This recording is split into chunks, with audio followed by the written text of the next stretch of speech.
베드로는 주님이 재림하신다는 사실은 너무나 확실하고 분명하여 부정할 수 없는 사실이라고 하는 점을 강조하였습니다.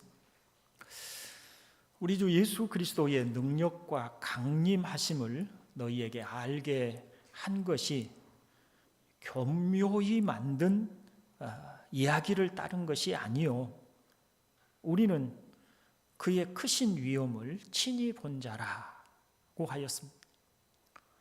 교묘하게 꾸며진 이야기가 아니라 자신들이 친히 주님의 위엄을 목격하여 얼마든지 진실성을 입증할 수 있다는 것입니다. 그렇기 때문에 사도들은 복음을 전할 때 반드시 예수님의 십자가와 그리고 부활을 증거했을 뿐만 아니라 주님의 재림이 있다는 사실 또한 강조하여서 전하였고, 자신들도 주님의 재림과 하나님의 심판을 확고하게 믿었습니다. 그럼에도 불구하고 성경이 이처럼 사도들을 통해서 주님의 재림하심과 하나님의 심판이 있다는 사실을 강조해서 전하고 있음에도 불구하고 우리의 모든 이런 행위들과 삶에 대한, 또 주님의 재림에 대한 관심이 우리에게는 그다지 크지 않음을 볼 수가 있습니다. 어쩌면 이것은 현재 우리가 살아가는 삶이 너무 복잡하고 분주하기 때문일 수 있습니다. 날마다 해결해야 할 일들이 산더미 같고 해야 할 일은 너무나 많아서 하루하루 해야 할 일들을 처리하면서 살다 보면 육체의 피곤함은 물론 정신적으로도 지치게 마련입니다. 그렇게 반복되는 피곤한 일상의 삶은 우리로 주님의 재림과 같이 비현실적으로 보이는 일들에 관심을 가질 수 없게 하기도 하지요. 어쩌면 주님의 재림뿐만 아니라 구원이니 거듭남이니 천국이니 하는 직접적으로 우리에게 도움이 안 되는 것처럼 보이는 이런 진리들에 대하여서도 별반 크게 관심이 없어 하는지도 모르겠습니다. 그와 같은 현상은 예수님이 사람의 몸을 입고 오실 때에도 비슷했습니다. 세례 요한이 요단강에서 회개하라고 외치며 세례를 줄 때에 많은 사람이 요한을 찾아왔습니다. 그들이 요한을 찾아온 이유는 그 요한이 혹시 성경에서 예언한 그리스도가 아닌가 하는 그런 기대 때문이었죠. 이렇게 보면 유대인들은 그리스도를 간절히 기다리는 것처럼 보입니다. 오늘날에도 교회마다 많은 사람들이 주일이면 모여서 예배하고 있음이 구원에 대한 깊은 관심과 또 하나님의 사랑에 대한 깊은 관심과 주님의 재림과 심판에 대한 깊은 관심 때문에 모여든 것처럼 보이듯이 말입니다. 그러나 유대인들은 예수님을 그리스도로 기대하였을지라도 자신들의 고단한 삶에 직접적인 도움을 줄 수 있는 그리스도였을 뿐입니다. 말하자면 유대인들은 하나님의 뜻을 따라오실 그리스도보다 자신들의 삶에 직접적인 도움을 줄 수 있는 능력자를 원한 것입니다. 그래서 예수님은 그들의 마음을 아시고 너희가 나를 찾는 것은 표적을 본 까닭이 아니요 떡을 먹고 배부른 까닭이로다고 그들에 대하여 말씀을 하신 것입니다. 여러분, 사람들은 언제나 하나님의 뜻이 어떻게 이루어지는가, 하나님께서 세상에 대하여 어떤 뜻을 가지고 계신가 라고 하는 것보다 자신들에게 무엇이 도움이 될 수 있을까에 관심이 많습니다. 주님이 처음에 이 땅에 오실 때도 사람들은 그러하였고 주님이 자신들의 기대대로 하시지 않자 다 떠나버렸습니다. 이런 현상들은 지금이라고 별반 다르지 않습니다. 주님의 재림에 대한 기대가 희미한 이유도 주님의 초림 때의 유대인들의 모습과 비슷한 이유일 것입니다. 주님의 재림에 대하여 관심을 갖는다고 당장 내 삶의 고민들이 해결될 것 같지 않습니다. 당장 어디서 돈을 빌려서 급한 곳을 막아야 하는 걱정만 가득합니다. 벌써 한 해가 저물어 가는데 취업이 되지 않는 자녀들 걱정에 다른 생각을 할 여념이 없습니다. 당장 얼마라도 벌어서 살림살이의 작은 보탬이라도 되어야 한다는 생각에 일할 곳을 찾아보지만 마음만 복잡할 뿐입니다. 그러니 교회에 나와서 예배에 참석하는 것만도 어찌 보면 다행한 일로 여겨질 정도입니다. 그것이 우리들의 현실이죠. 그러면 주님의 재림에 대하여 우리는 관심을 갖지 않아도 괜찮은 걸까요? 이탈리아의 남부 도시였던 폼페이오라고 하는 도시가 있었지요.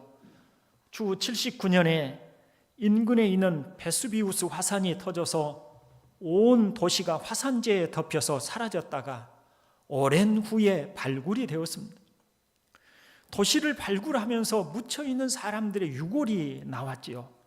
유독가스를 피하기 위해서 입을 막고 있는 남자, 잠을 자다가 죽음을 맞이한 여자, 화산재를 피해 엎드려 있는 노인, 서로의 손을 잡고 있는 연인 등 각양각색의 인간 화석은 마지막 순간을 생생히 전하고 있었습니다. 모두 자신들이 갑작스럽게 재난을 당하여 묻히게 될 줄을 알지 못하고 일상의 삶을 살고 있었던 것입니다. 주님의 재림하시는 날에 이와 같은 일이 있을 것이라고 말씀을 합니다.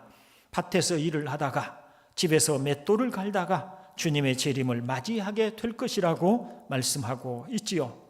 삶이 복잡하고 분주하여 주님의 재림과 같은 진리를 무관심하게 살고 있다면 우리는 다시 생각해야 할 것입니다.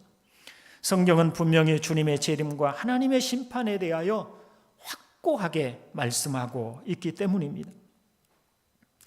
베드로는 주님의 강림하신다는 사실을 확신하는 바를 자신의 경험으로 증거하였습니다. 우리는 그의 크신 위엄을 친히 본 자라고 한 것이죠. 그러나 베드로는 자신의 경험보다 더 부정할 수 없는 증거가 또 있다고 하고 있습니다. 어떤 사람이 친히 보고 경험한 바가 무시할 수 없는 증거가 되는 것은 사실이지만 그보다 더욱 객관적이고 또 이미 충분히 입증된 증거가 있다면 우리는 당연히 귀를 기울여야 하지 않을까요? 19절을 보십시오. 또 우리에게는 더 확실한 내용이 있어 어두운 데를 비추는 등불과 같으니 라고 말씀합니다. 이 9절에서 우리가 볼 수 있는 것은 먼저 어두운 데를 비추는 등불입니다. 여기서 베드로는 우리가 어두운 데서 살고 있다는 것을 말하고 있습니다. 우리는 모두 지혜로운 것 같으나 사실은 깊은 어둠 속에 살고 있다고 해도 틀림이 없다는 것입니다. 어둠 속에서는 사물을 똑바로 볼 수가 없습니다.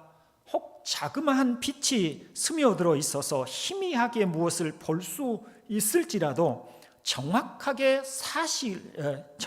시각으로 볼 수는 없습니다. 하나님이 하시는 일에 대하여 더욱 그러한 것입니다.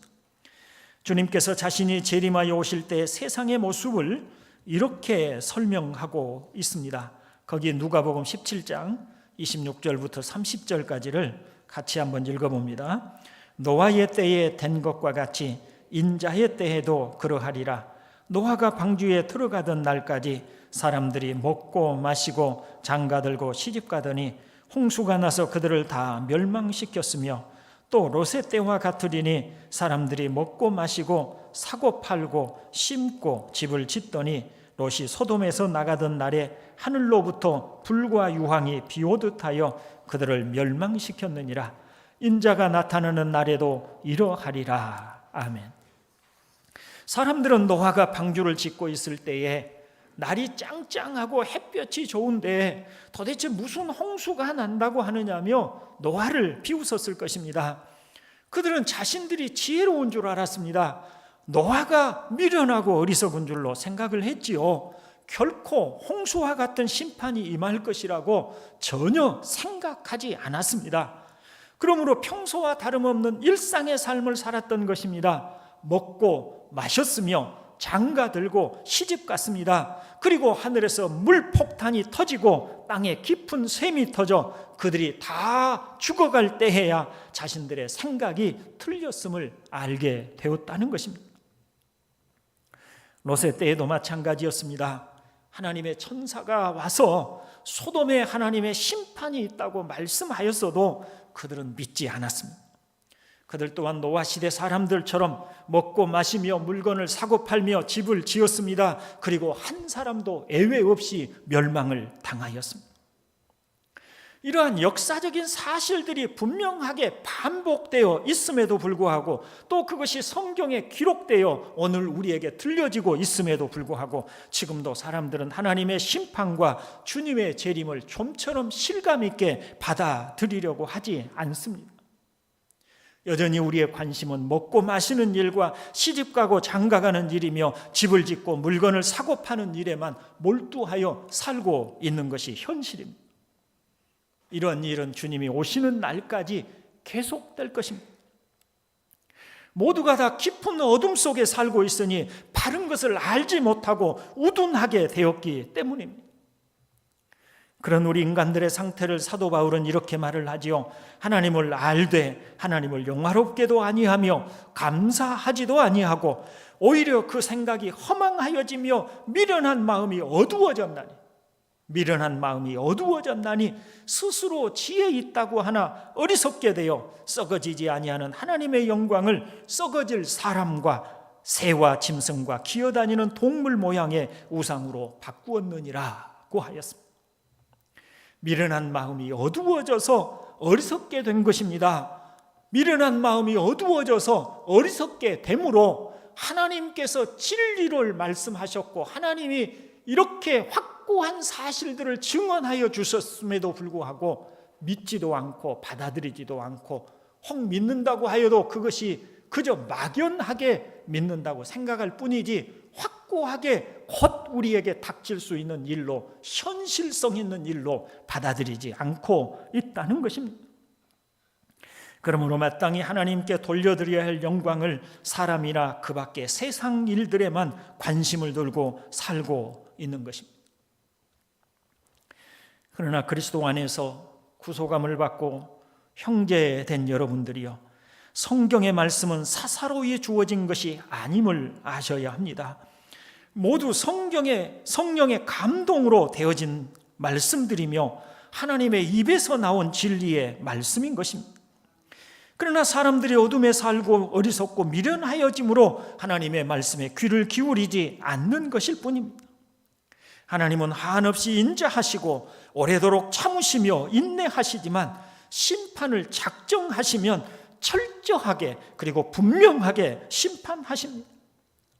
노아의 홍수에 살아남은 사람들은 단지 노아의 가족들 뿐이었습니다. 소돔에 내린 심판은 불과 유황이 비오듯 쏟아져 내려 거기에 살고 있는 모든 사람들이 처참하고 참혹하게 죽음을 당하였습니다. 주님이 재림하시는 날이 바로 그러할 것입니다. 그 날에는 하늘이 떠나가고 땅이 덕석을 마는 것처럼 말려가고 소돔과 같이 유황과 불이 하늘로부터 쏟아져 내릴 것이며, 공포에 젖은 얼굴로 이리저리 뛰어보지만 피할 곳이 없을 것입니다. 혹시 어떤 사람들이 예수 믿는 사람들은 어떻게 되었나 하고 찾아보면 신실한 신앙인들은 이미 하늘로 들려 올라가 흔적도 찾지 못할 것입니다. 사람들은 너무 두려워서 큰 바위 틈에 숨어서 어떻게 불비를 피해보려고 해보지만 소용이 없습니다. 콘크리트로 잘 지어진 집이라도 불과 유황에 무너지고 거대한 아파트도 큰 소리를 내며 무너져 내릴 것입니다. 거리에는 죽은 끔찍한 시체들이 즐비하고 하늘은 우레소리와 같은 큰 소리들이 무서움을 더할 것입니다. 그때서야 하나님의 진노가 이처럼 무섭다는 것을 알게 되지만 늦었습니다. 어둠을 비추는 빛처럼 하나님의 말씀을 비추어 주었던 성경의 말씀들을 무시한 결과인 것입니다. 그렇다면 성경은 어떻게 우리에게 어둠을 비춰 바른 것을 보게 하는 등불이 되는 걸까요? 성경이 어떻게 우리에게 어두운 세상을 비추는 빛처럼 미련하고 어두워진 우리 마음을 비추어 참된 진리를 밝혀주는 것일까요? 성경은 수많은 애언과 성취로 이루어져 있습니다. 이처럼 많은 애언과 성취를 통하여 하나님이 하시는 말씀은 반드시 이루어진다는 것을 수없이 입증하고 있는 것입니다. 먼저 예수님이 처음 이 땅에 오신 사실에 대한 말씀이 어떻게 애언되고 성취되었는지를 살펴봅니다. 일찍이 다니엘은 바벨론을 뒤이어서 나타날 나라들과 최후의 하나님의 나라가 나타날 것에 대하여 애언한 바가 있습니다. 이때 다니엘은 바벨론의 뒤를 이어서 페르시아의 등장을 애언했고, 알렉산더가 이끄는 헬라 제국을 애언을 했고, 그리고 로마의 등장까지를 정확하게 말을 하였고, 그때의 사람의 손으로 만들어지지 않은 하나님의 나라가 임할 것을 애언하였습니다. 그리고 예수님이 오신 때가 바로 로마가 지배하던 바로 그때였던 것입니다. 또한 이사야 선지자는 보라, 처녀가 잉태하여 아들을 낳을 것이요 그의 이름은 임마누엘이라 하리라고 한 말씀을 통하여서 예수님이 동정녀에게서 나실 것을 애언하였고, 미가 선지자는 베들레헴 에브라다야, 너는 유다 족속 중에 작을지라도 이스라엘을 다스릴 자가 내게서 내게로 나올 것이라, 그의 근본은 상고에 영원에 있느니라고 하여서 예수님께서 유대 땅 베들레헴에서 태어나실 것을 애언하였고 그대로 성취되었습니다. 세례 요한이 예수님에게 제자들을 보내어 오실 분이 당신이 맞습니까? 아니면 우리가 다른 분을 기다려야 합니까? 라고 물었습니다. 그때 예수님께서 세례 요한에게 내가 바로 네가 말하는 오실 분 그리스도가 맞다라고 하는 것을 증거하시기 위해서 이사야 35장의 말씀을 들었습니다. 맹인의 눈이 밝을 것이며 못 듣는 사람의 귀가 열릴 것이며 저는 자는 사슴같이 뛸 것이며 말 못하는 자의 혀는 노래할 것이라는 구절을 설명한 것입니다. 예수님이 행하신 일들이 바로 이런 것들이었습니다. 소경이 눈을 뜨게 되었고, 저름바리가 또 일어나지 못하던 중풍병자가 일어나서 걷기도 하였고, 38년 동안 병들어 있는 자가 고침을 받고 일어나 걷기도 하고 뛰기도 하였습니다. 말 못하는 벙어리가 혀를 말하게 되었고 하나님을 찬미하게도 되었습니다. 이사야 35장에 애언된 그리스도가 오시면 바로 이런 일이 일어날 것이라고 하신 말씀대로 예수님께서 그대로 행하시고 그 모든 일이 성취되었음을 보여주신 것입니다.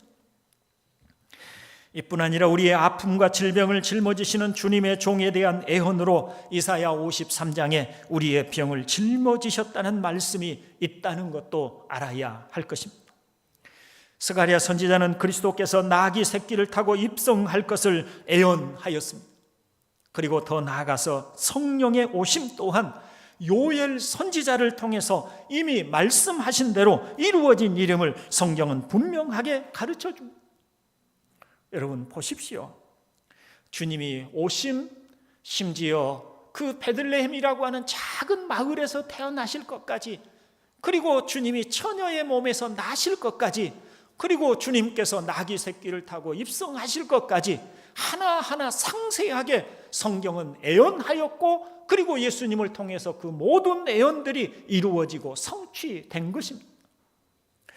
이렇게 수많은 애언과 그 애언의 성취들을 통해서 하나님께서 하신 모든 말씀은, 하나님이 성령을 통해서 하신 모든 말씀은 반드시 이루어지고 성취된다. 주님이 처음 오실 때에 그러했다면 재림에 대하여서 하시는 모든 말씀들도, 다시 오실 것에 대해서 하신 모든 말씀들도 그대로 사실대로 이루어지고 성취될 것이라고 하는 것을 반증해 주고 있는 줄로 믿습니다.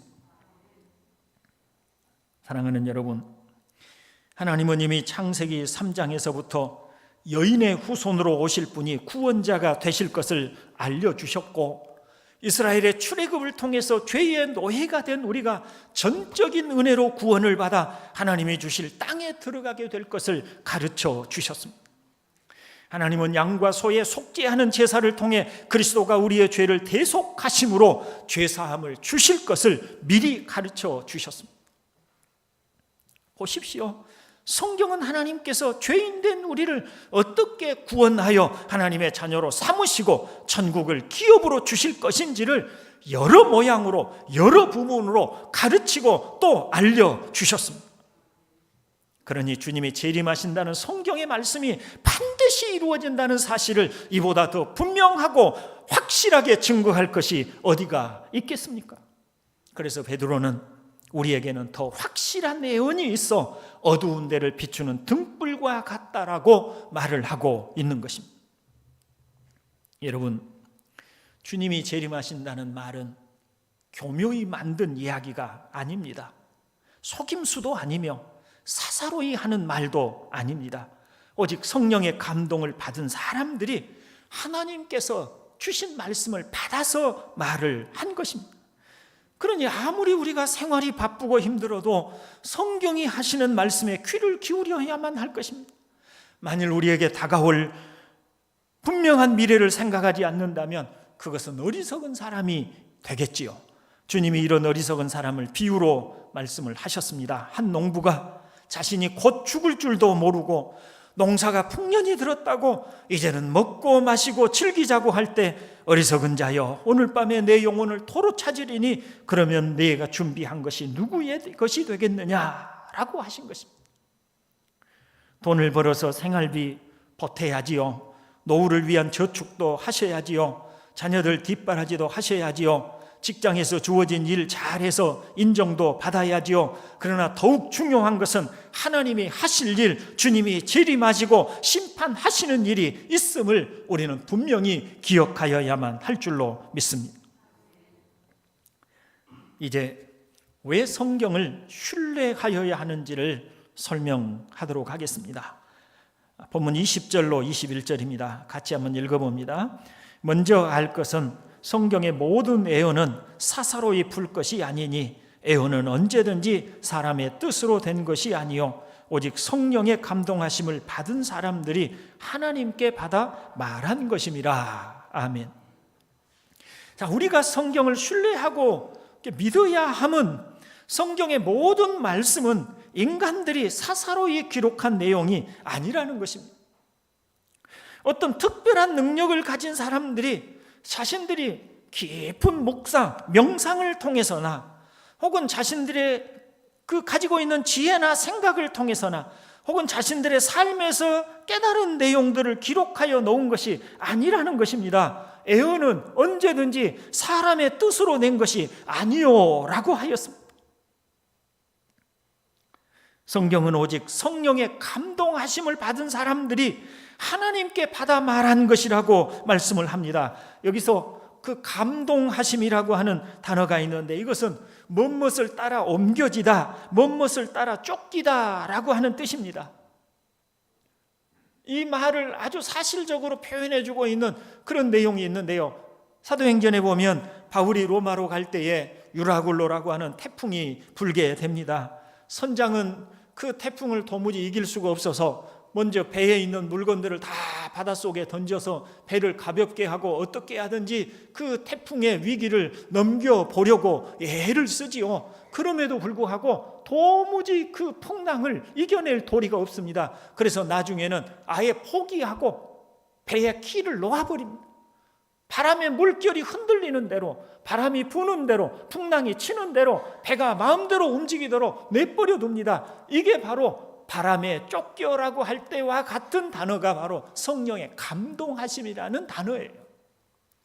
사람이 자기의 의지나 자기의 생각이나 자기의 지혜가 섞이지 않고 오직 성령이 그 사람을 붙잡아서, 오직 성령이 그 사람을 감동해서, 오직 성령이 그 사람을 억어해서 성령께서 그 사람에게 하나님의 말씀을 받아서 전하게 한 것이라는 말입니다. 성경의 모든 예언은 선지자들이 다 이렇게 성령의 감동을 받아서 말한 것입니다. 성경의 모든 예언은 선지자들이 자신들이 다 하나님의 말씀을 이해하고 파악해서 말한 것이 아닙니다. 말하자면 선지자의 자의에 의해서가 아니라 성령에 의해서 이끌려서 하나님의 말씀을 전한 것이라는 것입니다. 그래서 성경은 사람의 말이 아닌 것입니다. 하나님께 받아서 말한 것입니다. 때때로 선지자들은 하나님의 말씀을 전하고 싶지 않아 했습니다. 왜냐하면 하나님의 말씀을 있는 그대로 전하면 그 말씀이 사람들에게 받아들여지는 것이 아니라 무시되고 멸시되고, 그러므로 말미암아 그 말씀을 전해야 하는 선지자들은 매우 모멸과 수치와 고통을 당해야 했기 때문입니다. 그 중에 대표적인 사람이 바로 에레미야인 것이죠. 에레미야는 말을 합니다. 내가 다시는 여호와를 선포하지 아니하며 그의 이름으로 말하지 아니하리라 하면 나의 마음이 불붙는 것과 같아서 골수에 사무치니 답답하여 견딜 수 없나이다 하였습니다. 이것이 비단 에레미야의 말만이 아니라 다른 여타의 선지자들도 동일한 고백을 하고 있는 것입니다. 선지자들이 하나님의 말씀을 전한 것은 자신들의 의지가 아니었습니다. 자신들의 생각이 아니었습니다. 자신들의 뜻을 설명하려고 한 것이 아니었습니다. 내 생각에는 이렇다고 말하려고 한 것이 아니었습니다. 하나님께서 그들을 부르셨고 그들의 입에 말씀을 넣어주셨고, 그래서 선지자들이 하나님의 말씀을 전한 것입니다. 배가 태풍에 그저 바람 부는 대로 쫓겨간 것처럼 성령 하나님에 의해서 쫓겨간 것입니다. 그렇게 해서 기록된 것이 바로 성경의 말씀인 것입니다. 형제 여러분, 성경이 무엇입니까? 하나님이 하신 일과 또 하실 일을 말씀한 것이 바로 성경입니다. 하나님이 정하셨고 하시고자 하시니 그대로 될 것입니다. 주님의 재림하심도 그렇습니다. 이것은 은혜인 것입니다. 하나님은 참으로 자비하셔서 당신이 하실 일을 미리 알려주시고 가르쳐 주신 것입니다.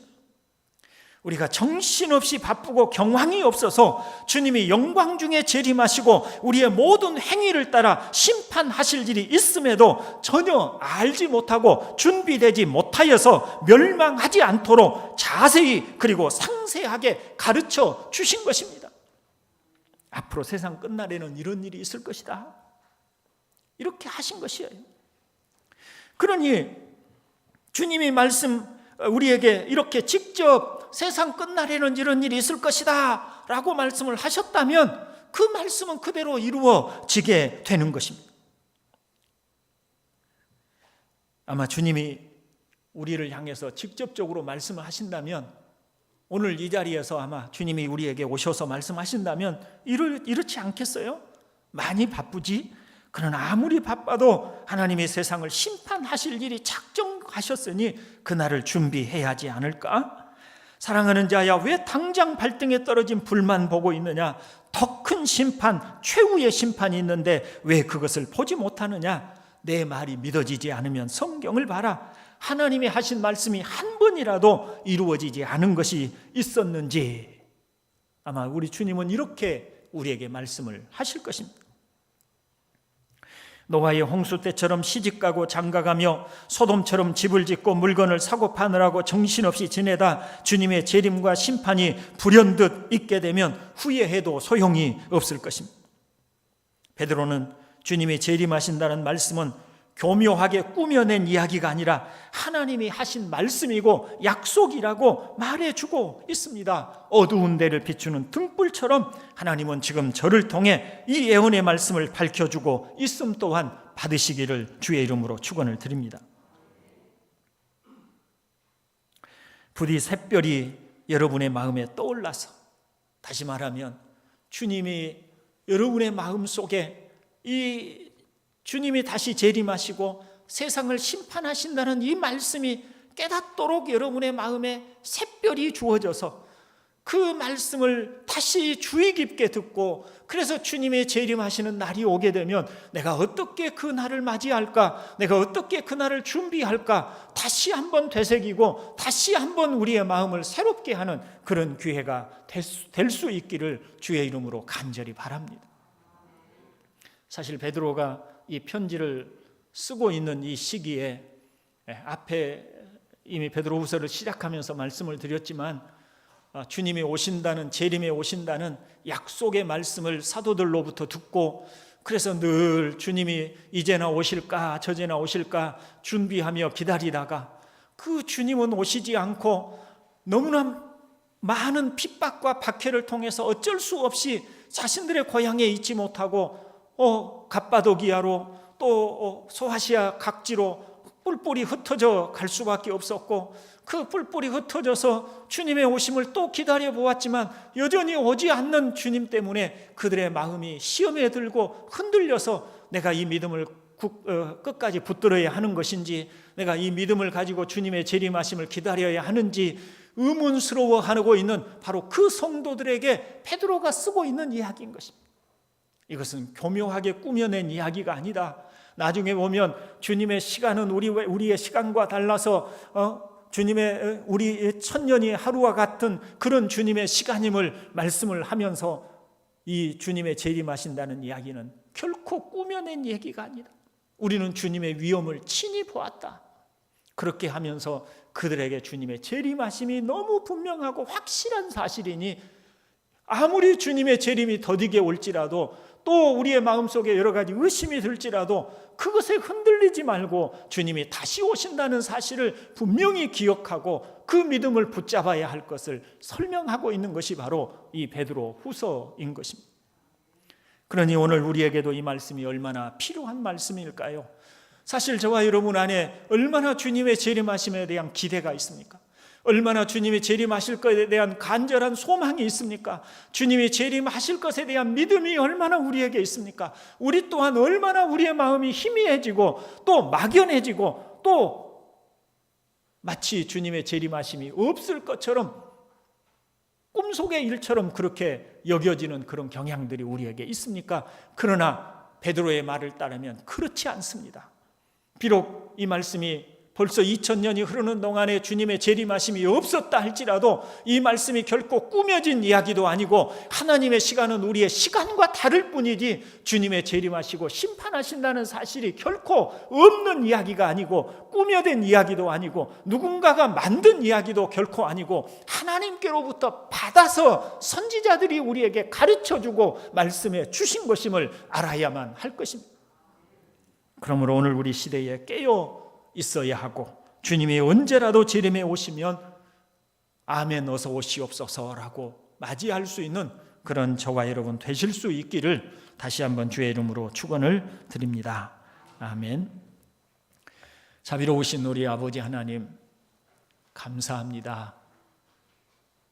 자꾸 무디어가는 우리의 마음에 현실에 복잡하고 분주하고 절박한 일들에 묻혀서 하나님이 계획하시고 이루시고자 하시는 일들에 관심이 희미해져가는 그런 우리들에게 다시 베드로 후서의 말씀을 통해서 우리 주님의 재림하심이 결코 꾸며진 이야기도 아니며 헛된 희망을 심어주는 이야기도 아니며 또 막연하게 비현실적인 이야기도 아니며 실제로 사실로 분명하고 확고하게 있을 것임을 다시 한번 가르쳐 주시니 감사합니다.